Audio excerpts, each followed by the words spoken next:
शाह का जो बयान है उस पर आप क्या आपकी मांग है और सदन की कार्रवाई दोनों ही सदनों की नहीं हो पाई आज इस हंगामे के चक्कर में? देखिए वो जो बयान है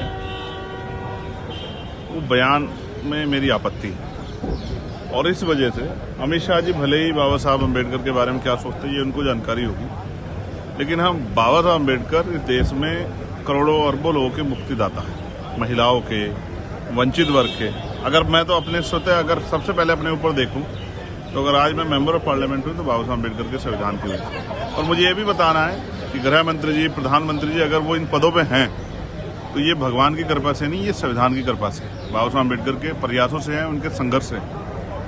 तो पूरे देश में इस बात को लेकर गुस्सा है, नाराजगी। उन्होंने ये बयान क्यों दिया, किन परिस्थितियों में दिया, इसके बारे में उनको सोचना चाहिए। लेकिन बाबा साहब अम्बेडकर सदैव थे, सदैव हैं और सदैव रहेंगे। और उनका कद जो है इतना बड़ा है, उसके कद के नीचे ऐसी पता नहीं कितनी सरकारें आई और कितनी सरकार चली गई। कांग्रेस जो कहती थी कि भाई हमसे मजबूत कोई नहीं है, वो भी हमेशा सत्ता में नहीं रह पाई, भाजपा भी हमेशा सत्ता में नहीं रहेगी। लेकिन बाबा साहब अम्बेडकर का अपमान हम लोग नहीं सहेंगे, इस बात को मैं स्पष्ट रूप से कहता हूँ।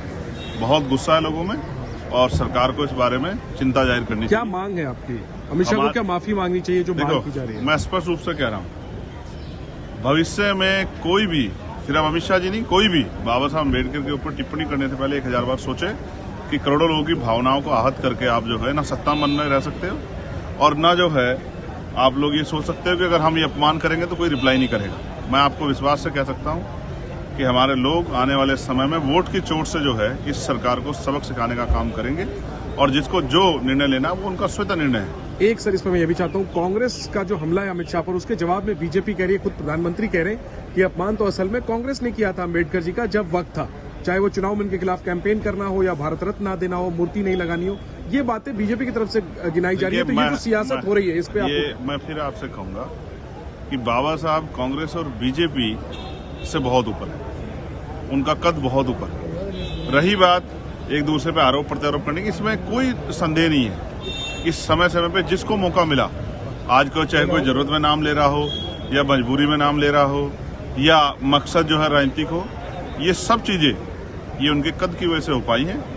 तो मैं सिर्फ इतना ही कहूंगा कि चाहे कांग्रेस हो, बीजेपी हो या कोई और पार्टी हो या कोई नेता हो, वो एक बार भी ये ना समझे कि बाबा साहब अम्बेडकर के मानने वाले लोग सत्ता में नहीं है तो हम कोई भी टिप्पणी कर देंगे। ये टिप्पणी और इसका आक्रोश खतरनाक हो सकता है।